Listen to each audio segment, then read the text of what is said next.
ദേവുവിനെ കെട്ടിപ്പിടിച്ച് ഒരുപാട് കരഞ്ഞു അവൾ. ഒത്തിരി അനുഭവിച്ചവളാണ്. അതിന് കാരണക്കാരായവരെ അതിലും നോവിക്കാൻ പാകത്തിന് അവളുടെ മടങ്ങിവരവ്. ഒന്നിനെയും വെറുതെ വിടരുത് രുദ്ര. ഒരു നിയമത്തിനും വിട്ടുകൊടുക്കരുത്. ശരിയാ, വെറുതെ നിയമത്തിന് വിട്ടുകൊടുത്ത് സുഖിച്ച് ജീവിക്കാൻ അവരെ അനുവദിക്കരുത്. കൊല്ലണം. വേദന അറിയിച്ചു തന്നെ ചാവണം. മരണവേദന മനസ്സിലാക്കണം. നിങ്ങൾക്ക് തോന്നുന്നുണ്ടോ ഞാൻ അവരെ വെറുതെ വിടുമെന്ന്? എൻ്റെ കൂടെ വാ നിങ്ങൾ. അവരെയും കൊണ്ട് രുദ്രൻ ആ ഗോഡൌണിൽ അടച്ചിട്ടിരിക്കുന്ന റൂമിലേക്ക് കയറി. കൂടി അവരും. സ്റ്റീഫൻ ലൈറ്റിട്ടതും മുന്നിലേക്ക് നോക്കി. അവരുടെ കണ്ണുകൾക്ക് വിശ്വസിക്കാനായില്ല മുന്നിലെ കാഴ്ച. അരവിന്ദൻ ഒരു ട്രോളിയിൽ കിടക്കുന്നു. ഒന്ന് ചലിക്കാൻ പോലും ആകാതെ. അതിൻ്റെ അവിടുത്തെ ചെയറിൽ മാൻവിയെയും ശങ്കറിനെയും കെട്ടിയിട്ടിരിക്കുന്നു. ഇതൊക്കെ എപ്പോ? അല്ല, അരവിന്ദനെ എങ്ങനെ അവിടുന്ന് കൊണ്ടുവന്നു? അയാൾക്ക് ആക്സിഡൻ്റ് ആയതല്ലേ? ശരിയാണല്ലോ, ഇതൊക്കെ എങ്ങനെ? എൻ്റെ ആദ്യത്തെ ടാർഗറ്റ് മാൻവി ആയിരുന്നു. ഗൗരിയും അതുതന്നെയായിരുന്നു ആഗ്രഹിച്ചത്. തുടക്കം മാൻവിക്ക്. പക്ഷേ ഞങ്ങളുടെ പ്രതീക്ഷയ്ക്ക് വിപരീതമായി ഒന്ന് നടക്കുന്നുണ്ടായിരുന്നു. എന്ത്? അരവിന്ദൻ എന്ന് പറയുന്ന ഇവളുടെ അമ്മാവൻ എൻ്റെ പെണ്ണിനെ വെച്ച് കളിച്ചു. ഇവൾക്ക് 5 lakhs വിലയിട്ട് കൊടുത്തേക്കുന്നു. അന്ന് ഞാൻ ഇവളെ തട്ടിക്കൊണ്ടുപോയെന്ന് ശരിക്കും അരവിന്ദനായിരുന്നു ഇവളെ കൊണ്ടുപോകാൻ പ്ലാൻ ചെയ്തത്. ഒപ്പം ഇവളുടെ കൂടെ ഒരു നൈറ്റ് സ്പെൻഡ് ചെയ്യാനും. അന്നേ കൊന്നു തള്ളേണ്ടത് ഞാൻ അവനെ. പക്ഷെ അങ്ങനെ പെട്ടെന്നൊന്നും ചാവാൻ പാടില്ലവൻ. അരവിന്ദൻ്റെ കയ്യിൽ നിന്നും ഇവളെ രക്ഷിച്ചു. അന്ന് രാത്രി അവൻ ഒത്തിരി അനുഭവിച്ചു. രുദ്രൻ അന്നത്തെ ഓർമ്മയിലേക്ക് പോയി. സിദ്ധുവും ഇന്ദ്രനും ദേവുവിനെ കൊണ്ടുപോയി കഴിഞ്ഞപ്പോൾ താനും ഗൗരിയും സ്റ്റീഫനും ഗോഡൌണിലെത്തി. അവിടെ ബോധരഹിതനായി കിടക്കുന്ന അരവിന്ദനെ ഗൗരി തട്ടി ഉണർത്തി. തൻ്റെ മുന്നിലെ പെണ്ണിനെ കണ്ടതും അയാളുടെ കണ്ണുകൾ തിളങ്ങി. എന്നാൽ അതിന് അധികം ആയുസ്സുണ്ടായില്ല. ഗൗരിയുടെ കയ്യിലെ കട്ടിംഗ് പ്ലെയർ ഉപയോഗിച്ച് അവൻ്റെ തൊലിപ്പുറത്തൊരിഞ്ഞു. അവൻ്റെ അലർച്ച ഗോഡൌണിൽ നിറഞ്ഞു. ആരാ നീ? എന്നെ അഴിച്ചുവിട്. അതെന്തു വർത്തമാനാണോ താൻ പറയുന്നേ? തനിക്ക് ഞാൻ സ്നേഹം തന്നതല്ലേ. ഇങ്ങനെ തളർന്നാൽ എങ്ങനെയാ? കേട്ടോ രുദ്രേട്ടാ, അരവിന്ദൻ എന്നെ വേണ്ടെന്ന്. എൻ്റെ സ്നേഹം താങ്ങാൻ കഴിയില്ലെന്ന് രുദ്രയെ നോക്കി പറഞ്ഞതും അരവിന്ദനും അങ്ങോട്ട് നോക്കിയപ്പോൾ കാണുന്നത് ഒരു ചെയറിൽ കാലിന്മേൽ കാല് കയറ്റി വെച്ച് തന്നെ വന്യതയോടെ നോക്കുന്നവനെയാണ്. നീ എന്തിനാ എന്നെ പിടിച്ചു വെച്ചിരിക്കുന്നത്? കെട്ടടിച്ചു വിടടാ. പന്ന മോനെ, ചിലക്കാതെ ഇരിക്കടോ.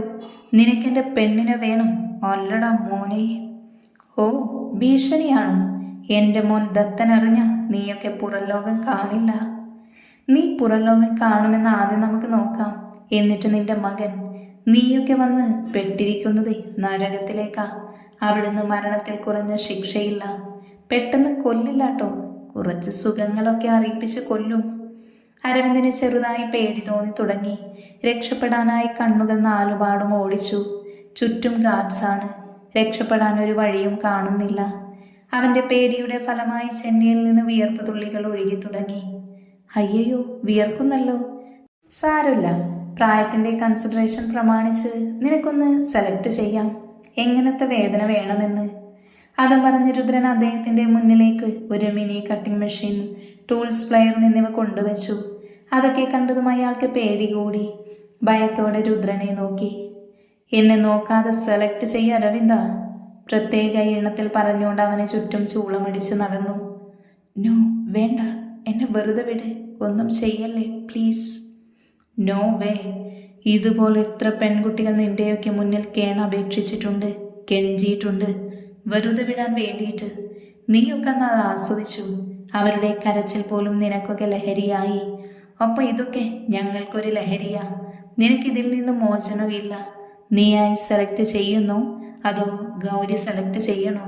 Your choice. ഞാൻ 1 മുതൽ 10 വരെ പറയും. അതിനുള്ളിൽ സെലക്ട് ചെയ്തില്ലെങ്കിൽ ഇവളെടുക്കും. Your count on start now.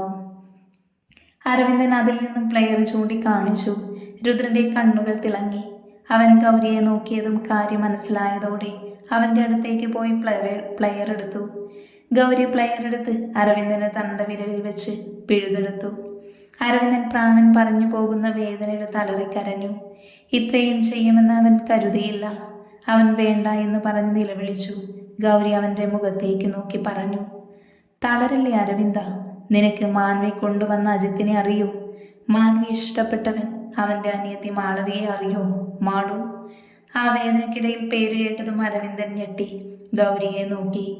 നോക്കണ്ട, നീയൊക്കെ അന്ന് കടിച്ചു തുപ്പി വലിച്ചെറിഞ്ഞവൻ തന്നെയാ ഗൗരിനന്ദൻ. അരവിന്ദൻ പേടിയോടെ അവളെ നോക്കി. നീ ചത്തില്ലായിരുന്നോ? അങ്ങനെ ചാകാൻ പറ്റൂ? ഈശ്വരൻ എനിക്കൊരു പുനർജന്മം തന്നു, എന്നിട്ട് പറഞ്ഞു നിന്നെയൊക്കെ കൈയോടെ കാലപുരിയിലേക്ക് അയച്ചോളാൻ. അതും പറഞ്ഞവൾ അരവിന്ദിൻ്റെ ഓരോ വിരലുകളും പിഴുതുകൊണ്ടിരുന്നു. അവൻ്റെ അലർച്ചയും നിലവിളിയും കൂടി. തൻ്റെ കൈയിലേക്ക് നോക്കിയപ്പോൾ കാണുന്നത് എല്ലാ നഖങ്ങളും പിഴുതിരിക്കുന്നു. കയ്യിൽ ചോരയൊഴുകുന്നു, ഒപ്പം ജീവൻ പോകുന്ന വേദനയും. പ്ലീസ് എന്നെ വെറുതെ വിടണം, ഞാൻ എന്തു വേണേലും ചെയ്യാം, ലക്ഷങ്ങൾ തരാം, പ്ലീസ്, സഹിക്കാൻ പറ്റുന്നില്ല വേദന. ക്യാഷ് തന്നാ എനിക്ക് നഷ്ടപ്പെട്ടതൊക്കെ കിട്ടൂ. എൻ്റെ മാളൂന് ജീവനോടെ നീയൊക്കെ തരൂ, പറയടൂ. എന്തേ നാവിറങ്ങി പോയോ? നിങ്ങൾക്കൊന്നും ഞങ്ങളുടെ കയ്യിൽ നിന്നും രക്ഷയില്ലടോ. ഇത്രയും പറഞ്ഞ് അവൾ അവിടെ നിന്നിരുന്ന ബ്ലേഡ് എടുത്ത് അവൻ്റെ അരയ്ക്ക് താഴത്തേക്ക് മൊത്തവും വരഞ്ഞു, അവളുടെ കല് തീരുവോളം. മോളെ ഗൗരി വാ. അവൻ അവളെ ബലമായി പിടിച്ച് സ്റ്റീഫനെ ഏൽപ്പിച്ചു. അത് കഴിഞ്ഞ് ബാക്കിയൊക്കെ അവർ നോക്കി. അരവിന്ദിൻ്റെ കരച്ചിൽ കേട്ടു. പിന്നെ ഞങ്ങളുടെ ടാർഗറ്റ് മാൻവി, ഇപ്പൊ രവിശങ്കർ. മാൻവിയെ ചെയ്ത കാര്യങ്ങളും പിന്നെ ഗസ്റ്റ് ഹൗസിൽ നിന്ന് ഗൗരി രവിശങ്കരെ കൊണ്ടുവന്നതും രുദ്രൻ അവരോട് പറഞ്ഞു. ഇവരെ ഇനിയും ജീവിപ്പിക്കാനാണോ പ്ലാന്? ഏയ്, ഇനി ഇവർ ഈ ഭൂമിക്ക് ഭാരമായി വേണ്ട, ഇവർ തന്നെ സ്വയം മരിച്ചോളും. അതിന് ചുക്കാൻ പിടിക്കുന്നവർ രവിശങ്കർ. നീ എന്താ ഉദ്ദേശിക്കുന്നേ? So simple. ഇപ്പോൾ തന്നെ അരവിന്ദനെ വീട്ടിൽ നിന്ന് കൊണ്ടുപോയത് രവിശങ്കറാണെന്ന് മുത്തശ്ശി പറയും. കാരണം അവർ മാത്രമുള്ളൂ അവിടെ. ഹോസ്പിറ്റൽ കൊണ്ടുപോകാൻ ദത്തൻ പറഞ്ഞു വന്നതാണെന്ന് പറഞ്ഞുകൊണ്ട് പോയത് അവർ ദത്തനോടും പറയും. എന്നിട്ട് ഇവരെന്ത് ചെയ്യും? രവിശങ്കർ തന്നെ കൊന്നോളും. ഇവരെന്തൊക്കെയാ പറഞ്ഞിട്ട് പോയത്? ഒന്നും മനസ്സിലായില്ലല്ലോ, ഇന്ദ്രൻ പറഞ്ഞു. നീ വാ, കാണുമ്പോൾ അറിയും നമ്മൾ. അങ്ങനെ അവരുടെ അടുത്തേക്ക് അവർ പോയി. രുദ്രൻ അവിടെ ചെന്നതും രവിശങ്കർ അഴിച്ചുവിടാൻ പറഞ്ഞ് ബഹളമായി. രുദ്രൻ ഗൗരിയെ നോക്കിയതും അവൾ മാൻവിയുടെ അടുത്ത് പോയി. അവൾ വരുന്നത് കണ്ടതും അവൾ പേടിയോടെ അവളെ നോക്കി. വേണ്ട ഗൗരി, പ്ലീസ്. നിന്നോടൊക്കെ ഇതുപോലെ ഞാനും കെഞ്ചി പറഞ്ഞതല്ലേ, കേട്ടോ നീയൊക്കെ? ഇല്ലല്ലോ, ആസ്വദിക്കുകയായിരുന്നില്ലേ? ഇനി നീയൊന്നും പറയണ്ട. അത് പറഞ്ഞ് കയ്യിലെ മരുന്ന് അവളിൽ ഇൻജക്ട് ചെയ്തു. 3 പേരിലും ഓരോ മെഡിസിനും ഇൻജക്ട് ചെയ്തു. കുറച്ചു കഴിഞ്ഞതും അവിടെ അവരുടെ കരച്ചിലായി. ശരീരം നുറുങ്ങുന്ന വേദന, എല്ലുകളൊക്കെ പൊടിയുന്ന പോലെ. മരണത്തെ മുഖാമുഖം കണ്ടു അവർ. ഒന്ന് കൊന്നു തരുമോ? ഗൗരി അതിനൊന്ന് ചിരിച്ചു പുച്ഛത്തോടെ. രുദ്രൻ വന്ന് അവരുടെ കെട്ടഴിച്ചു. അവരുടെ ഗാർഡ്സ് വന്നവരെ കാറിൽ കയറ്റി രവിശങ്കറിന്റെ വീട്ടിലേക്ക് കൊണ്ടുപോയി. അവിടെ എത്തിയതും അവരെ ഹാളിലേക്കിട്ടു. അവിടെ അവർ സെറ്റ് ചെയ്തു. ഗ്യാസ് സിലിണ്ടർ തുറന്നു വിട്ടു. അവർ പുറത്തേക്ക് ഇറങ്ങിപ്പോയി. ഇതേ സമയം ദത്തൻ അങ്ങോട്ട് വന്നതും ഒരുമിച്ചായിരുന്നു. രുദ്രനൊക്കെ വീട്ടിലെത്തിയപ്പോൾ അവിടെ ചർച്ചയിലാണ് എല്ലാവരും. എവിടെയായിരുന്നു എല്ലാവരും? രുദ്രന്റെ അച്ഛൻ അവരോട് ചോദിച്ചു. കുറച്ച് വർക്കുണ്ടായിരുന്നു, പിന്നെ ഇവളെ കൊണ്ടൊന്ന് ഷോപ്പിംഗ് പോയി. ഇന്ദ്രൻ്റെയും ആളുവിൻ്റെയും കല്യാണം ഫിക്സ് ചെയ്തു. ഈ മാസത്തിനുള്ളിൽ നടത്തണം. ഇപ്പം നല്ല സമയമാണ്. അതുകൊണ്ട് ഈ സൺഡേ കഴിഞ്ഞുള്ള അടുത്ത സൺഡേ നടത്താൻ തീരുമാനിച്ചു. അധികം സമയമില്ല, അതുകൊണ്ട് തന്നെ എല്ലാ കാര്യങ്ങളും വേഗം ചെയ്യണം. മറ്റന്നാൾ ഡ്രസ്സ് എടുക്കാൻ പോകുവാണ്. പിന്നെ വളരെ അടുത്തുള്ള ഫാമിലി ഫ്രണ്ട്സ് മാത്രമേ വിളിക്കുന്നുള്ളൂ. റിസപ്ഷൻ നമുക്ക് ഗ്രാൻഡായിട്ട് പിന്നെ നടത്താം. എന്തു പറയുന്നു ഇന്ദ്ര? അത് മതി വല്യച്ഛ, കല്യാണം ലളിതമായിട്ട് മതി. അങ്ങനെ എല്ലാവരും കല്യാണ ചർച്ചയിലേക്ക് പോയി. ഡ്രസ്സ് എടുക്കുന്നത് തലേ ദിവസം ചെറിയ രീതിയിൽ മെഹന്തി പരിപാടിയും നടത്താമെന്ന് തീരുമാനിച്ചു. ഡാ രുദ്ര, ദത്തൻ അവനെ എന്തു ചെയ്യാനാണ് തീരുമാനിച്ചിരിക്കുന്നത്? ബാൽക്കണിയിൽ നിൽക്കുക എന്ന രുദ്രൻ്റെ അടുത്തേക്ക് സിദ്ധു വന്ന് ചോദിച്ചു. സിദ്ധുവിനെ നോക്കി രുദ്രൻ ചിരിച്ചുകൊണ്ട് പറഞ്ഞു. വന്യമായ ചിരി. അതിലുണ്ടായിരുന്നു അവനുള്ള മറുപടി. അതൊക്കെ പോട്ടെ, നീ അച്ഛനോട് പറഞ്ഞു ശ്രീമോളുടെ കാര്യം? എൻ്റെ വീട്ടിലും നിന്റെ വീട്ടിലും പറഞ്ഞ അവർക്കൊക്കെ സമ്മതം. ഈ മാസം നടത്താൻ പറ്റില്ല ഞങ്ങൾക്ക്. നല്ല സമയമില്ല, അടുത്ത മാസം ഉണ്ടാകും. ഒരുപാട് ഇളിക്കണ്ട. ആദ്യം പോയി അവളുടെ പിണക്കം മാറ്റ്. പെണ്ണ് നിനക്കിട്ട് എന്തൊക്കെയോ പ്ലാൻ ചെയ്യുന്നുണ്ട്. ഞാൻ പോയിട്ട് വരാടാ, സിദ്ധു ചിരിച്ചുകൊണ്ട് പറഞ്ഞു. സിദ്ധു അവിടുന്ന് നേരെ പോയത് ശ്രീയുടെ റൂമിലേക്കാണ്. അവിടെ ചെന്നതും അവളെ കണ്ടതും അവൻ്റെ കണ്ണുകൾ തിളങ്ങി. അവൻ പമ്മി പമ്മി അവളുടെ അടുത്തേക്ക് നടന്നതും അവൾ പറയുന്നത് കേട്ട് അവൻ കണ്ണും മിഴിച്ചു നിന്നു. ഡാ മത്തങ്ങ തലയ സിദ്ധു, നീ എന്നെ തല്ലിയല്ലേ? കാണിച്ചു തരാടാ ഞാൻ ആരാണെന്ന്. ഈ രുദ്രശ്രീയെ തനിക്കും അറിയില്ല. നമ്മുടെ കല്യാണം കഴിഞ്ഞ് എൻ്റെ അടുത്തേക്ക് ഞാൻ അടുപ്പിക്കില്ല. ഇലയിട്ടിട്ട് ഊണില്ലെന്ന് പറയുന്ന അവസ്ഥയിലായിരിക്കുമല്ലോ തനിക്ക്. എന്നൊന്ന് തൊടാൻ പോലും ഞാൻ സമ്മതിക്കില്ല. പിന്നെ നമ്മുടെ 5 പിള്ളേരെയും കൊണ്ട് ഞാൻ തന്നെ മൂക്കുകൊണ്ട് ക്ഷഞ്ഞ അപ്പ അമ്മ പറയിപ്പിക്കും. അത് ഞാൻ തൻ്റെ വീട്ടിലെ സോഫയിൽ നിന്ന് കൊതിയോടെ കോണുമട സിദ്ധുമോനെ എന്ന് പറഞ്ഞ് തിരിഞ്ഞതും, ഈശ്വര ഇതെപ്പോ വന്നു ഭഗവാനെ, പറഞ്ഞതൊന്നും കേട്ടിട്ടുണ്ടാകില്ലേ എന്ന ഒരു അടി ഉറപ്പാ. അവളുടെ നിൽപ്പ് കണ്ടതും സിദ്ധുവിന് ചിരി വന്നു. എന്നാൽ അത് മറച്ചു വെച്ച് ഗൗരവത്തോടെ അവൾക്ക് അടുത്തേക്ക് നടന്നു. അവൾ പിന്നിലേക്കും നടന്നു. നടന്ന് ശ്രീക്കിനി പോകണമെങ്കിൽ ഭിത്തി തുറന്നു പോകണം. അവൾ അവൻ്റെ ഗൗരവത്തോടെയുള്ള മുഖം കണ്ടിട്ട് പേടിയോടെ ഉമിനീരിറക്കി. അവൾ എന്തോ ചോദിക്കാൻ വാ തുറന്നതും അവളുടെ ചുണ്ടിൻ്റെ അടുത്തേക്ക് അവൻ്റെ മുഖം വന്നതും അവൾ കണ്ണുകൾ ഇറുക്കെ അടച്ചു. കുറേ നേരമായിട്ടും അനക്കൊന്നുമില്ലല്ലോ എന്ന് കരുതി കണ്ണു തുറന്നതും ആ ഞൊടിയിടയിൽ അവളുടെ ചുണ്ടുകളെ അവൻ വായിലാക്കി നുണഞ്ഞു. അവളുടെ കൈകൾ അവൻ്റെ ഷോൾഡറിൽ പിടിമുറുക്കി. കണ്ണുകൾ മെഴിഞ്ഞു. അവൻ്റെ കൈ അവളുടെ അരക്കെട്ടിൽ പിടിമുറുക്കി. ദീർഘമായ ചുംബനത്തിനു ശേഷം അവൻ അവളുടെ കാതിലായി മെല്ലെ മൊഴിഞ്ഞു, നമുക്ക് ആദ്യ രാത്രിയിൽ ഒന്ന് വിശദമായി കാണണം. ഇത്രയും പറഞ്ഞ സ്ഥിതിക്ക് 5 കുട്ടികളെ ഞാൻ നിനക്ക് തന്നിരിക്കും. പിന്നെ നിന്നെ തൊടത്തില്ല. പിന്നീട് എൻ്റെ ഈ ചുണ്ടുകളും നാവും മാത്രമേ നിന്നെ സ്പർശിക്കുകയുള്ളൂ. പോരെ? അത്രയും പറഞ്ഞ് അവളുടെ ചുണ്ടിൽ അമർത്തി മുത്തിയിട്ട് അവൻ പോയി. അവൾ വായും തുറന്ന് നിന്നുപോയി. ബോധം വന്നപ്പോൾ അവൾ അവളോട് തന്നെ ചോദിച്ചു, എന്താ ഇപ്പം ഇവിടെ നടന്നേന്ന്? ആരാ പടക്കം പൊട്ടിച്ചേ? ഇന്ന് വിഷുവാ? പാവം കൊച്ചിൻ്റെ കിളികളൊക്കെ എങ്ങോട്ടോ പോയി. കണ്ടു കിട്ടുന്നവർ ഒന്ന് വഴിതിരിച്ച് ഇവിടേക്ക് വിടണേ. രുദ്രൻ റൂമിലേക്ക് ചെല്ലുമ്പോൾ ദേവ് ഫ്രഷായി ഇറങ്ങി വരികയായിരുന്നു. അവൻ അവളുടെ അടുത്തേക്ക് ചെന്ന് പിന്നിൽ നിന്നും പുടർന്നു. എൻ്റെ പൊണ്ടാട്ടി നല്ല ഹോട്ടായിട്ടാണല്ലോ നിൽപ്പ്. അടങ്ങി നിൽക്ക് ദേവേട്ടാ, ഞാൻ ഡ്രസ്സ് എടുക്കട്ടെ. നിനക്ക് നീ ഡ്രസ്സൊന്നും വേണ്ട എന്ന് പറഞ്ഞ് കൊച്ചിനെടുത്ത് ബെഡിലിട്ട് അവളുടെ മേലേക്ക് അവൻ സ്ഥാനം പിടിച്ചു. പതിയെ രണ്ടുപേരും തൻ്റെ പ്രണയം പങ്കിടുവാൻ തുടങ്ങി. അവൻ്റെ പ്രണയം അവളിലേക്ക് പകുത്തു നൽകി.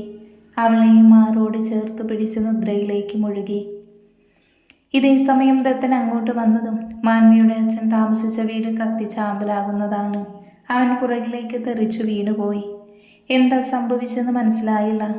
പെട്ടെന്നാണ് രവിശങ്കറിൻ്റെ ഡ്രൈവർ സുമേഷിനെ ദത്തൻ കാണുന്നത്. അവനൊരു മൂലയ്ക്ക് പേടിച്ചിരിക്കുവാണ്. ദത്തൻ ചെന്ന് പിടിച്ചതും അയാൾ നിലവിളിച്ച് കരഞ്ഞു, എന്നൊന്നും ചെയ്യല്ലേ, ഞാൻ ചേട്ടൻ്റെ ഡ്രൈവറാണ്. ഡോ, താനെന്താ ഇവിടെ പേടിച്ചിരിക്കുന്നത്? എന്താടോ സംഭവിച്ചത്? ഇവിടെ ആരെങ്കിലും ഉണ്ടായിരുന്നോ? അയ്യോ സർ, അതിനകത്ത് മോൻ്റെ അച്ഛനും മാൻവിക്കുഞ്ഞുമുണ്ട്. ഉണ്ടായിരുന്നു. ദത്തൻ ഞെട്ടി അയാളെ നോക്കി. എന്താ താൻ പറഞ്ഞത്? എൻ്റെ അച്ഛനോ? തനിക്ക് ആള് മാറിയതായിരിക്കും. എൻ്റെ അച്ഛൻ പോലും 2 കാലില്ലാത്ത ആൾ എങ്ങനെയാണോ ഇവിടെ എത്തുന്നത്? അയാളുടെ ഷർട്ടിന് കോളർ പിടിച്ച് വലിയ ദേഷ്യത്തിൽ പറഞ്ഞു. അത് സാറിൻ്റെ അച്ഛനെ രവിശങ്കർ മുതലാളി അവിടുന്ന് കൊണ്ടുവന്നതാ. പിന്നെ മാൻവിയെയും അയാൾ കൊണ്ടുവന്ന് ഞാൻ എൻ്റെ കണ്ണുകൊണ്ട് കണ്ടതാ. പിന്നെ അയാൾ അവരെ കൊല്ലുന്നത് കണ്ടു. പേടിയോടെ അയാൾ ദത്തനോട് പറഞ്ഞതും അയാൾ തെറിച്ചുപോയി. ദത്തൻ അയാളെ പിടിച്ചു വലിച്ച് തനിക്ക് നേരെ നിർത്തി തള്ളാൻ തുടങ്ങി. എന്താണോ താൻ പറഞ്ഞത്? അവരെയാൾ കൊന്നെന്നോ? ഇല്ല, വാക്ക് പറഞ്ഞാലുണ്ടല്ലോ കൊന്നു കളയും ഞാൻ. എൻ്റെ സാറേ, ഞാൻ കണ്ടതാ കൊല്ലുന്നത്. ദേ ഈ വീഡിയോ നോക്കിക്കേ. അയാൾ കാണിച്ച വീഡിയോ കണ്ടതും ദത്തൻ ഞെട്ടി. തൻ്റെ അച്ഛനൊരു പ്രാന്തനെ പോലെ അയാൾ കൊല്ലുന്നു, ഒപ്പം മാൻവിയെയും. ദത്തൻ തൻ്റെ കണ്ണുകൾ ഇറുക്കി അടച്ചു. കണ്ണിൽ നിന്നും ഒരു തുള്ളി കണ്ണുനീർ ഭൂമിയിലേക്ക് പതിച്ചു. ഒത്തിരി പെൺകുട്ടികളെ കണ്ണീർ കുടിപ്പിച്ചതിൻ്റെ ഫലമായി അനുഭവിക്കേണ്ടി വന്ന വിപത്ത്. ഇതിൽ നിന്നും ആർക്കും ഒരു മോചനവും കിട്ടില്ല. ദത്തൻ ജീവനില്ലാത്ത കണക്ക് ആ വീടിന് മുന്നിലിരുന്നു. എല്ലാം കത്തിക്കരിഞ്ഞ അവസ്ഥ. തനിക്കിപ്പോൾ സ്വന്തമെന്ന് പിന്നെ പറയാനുണ്ടായിരുന്ന അച്ഛൻ്റെ മരണം അവനെ തളർത്തി. അമ്മ അച്ഛനെ നോക്കാൻ പറ്റാത്തതുകൊണ്ട് ആരുടെയോ കൂടെ പോയി. ഇനി താൻ തനിച്ചായി. സർ, ഞാൻ പൊയ്ക്കോട്ടെ? പൊയ്ക്കോ. അവൻ അവിടെ കത്തിക്കരിഞ്ഞ് കിടക്കുന്ന വീടിൽ നോക്കി അങ്ങനെ തന്നെ ഇരുന്നു. നോ, ഞാൻ സമ്മതിക്കില്ല. ഇന്ദ്രൻ എൻ്റെയാ, എൻ്റെ മാത്രം. നീ പോ, ചുമ്മാ പറയാതെ. വേദിക ദേവികയോട് ഇന്ദ്രൻ്റെ മാരേജ് ഫിക്സ് ചെയ്ത കാര്യം പറഞ്ഞതും അവൾ അവിടെ പൊട്ടിത്തെറിച്ചു. ദേവിക, നീ ഒന്ന് റിലാക്സ് ആക്, നമുക്ക് വഴിയുണ്ടാക്കാം. എങ്ങനെ? നിനക്ക് രുദ്രനെ നേടിത്തരാമെന്ന് പറഞ്ഞവൻ എവിടെയാ? ഓ, ദത്തനെ കൊണ്ട് ഇനി ഒന്നിനും സാധിക്കുകയില്ല. അവൻ്റെ അച്ഛനെ ആ മാൻവിയുടെ തന്ത കൊന്നു, അവളെയും. എന്നിട്ട് അയാൾ വീട്ടിലെ ഗ്യാസ് ഓൺ ചെയ്തിട്ട് സ്വയം ആത്മഹത്യയും ചെയ്തു. ഇപ്പം അവിടെ നിന്നും പോരാതെ ആ കത്തിക്കരിഞ്ഞ വീട് നോക്കി ഇരിപ്പുണ്ട്. പോലീസ് വന്ന് ബോഡിയൊക്കെ നോക്കി. കൊണ്ടുപോകാൻ പാകത്തിനൊന്നും കിട്ടിയില്ല. എല്ലാം കരിഞ്ഞു എല്ലു മാത്രമുണ്ട്. അല്ലേലും അവന് മാൻവിയെ ഇഷ്ടമാണ്. പ്രണയിനി പോയതിൻ്റെ സങ്കടമായിരിക്കും. നമ്മളൊക്കെ സെറ്റപ്പ് അല്ലേ അവൻ്റെ. ഇനി അവൻ്റെ സഹായമൊന്നും വേണ്ട, നമുക്ക് നേരിട്ടിറങ്ങാം. അതെ, നമുക്ക് നേരിട്ട് കളിക്കാം. അവർ അങ്ങനെ സന്തോഷത്തോടെ ജീവിക്കണ്ട. അവൾമാരെ രണ്ടുപേരെയും തീർക്കണം. നമുക്ക് വിക്രമിനോട് കുറച്ചുള്ള ആളുകളെ ചോദിക്കാം. ആ, അത് നല്ല കാര്യമാണ്. അവൻ ഈ കാര്യങ്ങൾ ബെസ്റ്റാണ്. പക്ഷെ ഒന്ന് കിടന്നു കൊടുക്കേണ്ടി വരും. അത് ഞാൻ ഏറ്റു. ഇന്ന് ഞാൻ പൊയ്ക്കോളാം, നാളെ നീയും. അത് കഴിഞ്ഞ് അവൻ നമ്മളെ സഹായിക്കും. പിന്നെ വല്ലവുമാളെ ഒപ്പിച്ചു കൊടുത്താൽ മതി. എന്നാൽ നീ വിളിച്ച കാര്യം പറയാം അവനോട്. ഇനി അധികം നാളില്ല കല്യാണത്തിന്. വേദിക വിക്രമിനെ വിളിച്ച് കാര്യങ്ങൾ പറഞ്ഞു. അവൻ അവരുടെ കൂടെ നിൽക്കാൻ റെഡിയായി. വേറെ ഒന്നിനുമല്ല, ദേവനന്ദ. അവൻ്റെ മനസ്സിലേക്ക് കയറിക്കൂടി അവൾ. ഒരു ദിവസമെങ്കിലും അറിയാനുള്ള കൊതി കൊണ്ട് അവൻ്റെ ഉറപ്പിച്ചു. അതിനായി അവർ കരുക്കൾ നീക്കി. പക്ഷേ ഒന്നവർ അറിഞ്ഞില്ല. അസുരക്കൂട്ടങ്ങളുടെ അടുത്തേക്കാണ് ഇവർ കളിക്കാൻ ഒരുങ്ങുന്നതെന്ന്. ഇതേ സമയം ഒരു ലോറി നിയന്ത്രണം വിട്ട് എതിരെ വന്ന കാറിലേക്ക് ഇടിച്ചു കയറി തെറിപ്പിച്ചു നിർത്താതെ പോയി. കാറൊന്ന് മലക്കം മറിഞ്ഞു വീണു. ചില്ലുകളൊക്കെ പൊട്ടിത്തെറിച്ചു. അതിനുണ്ടായവർ രക്തമൊലിച്ച് അതിനുള്ളിൽ കിടന്നു. 2 പെൺകുട്ടികളെ തനിച്ചാക്കി അതിലുണ്ടായവർ മരണത്തിനു കീഴടങ്ങി.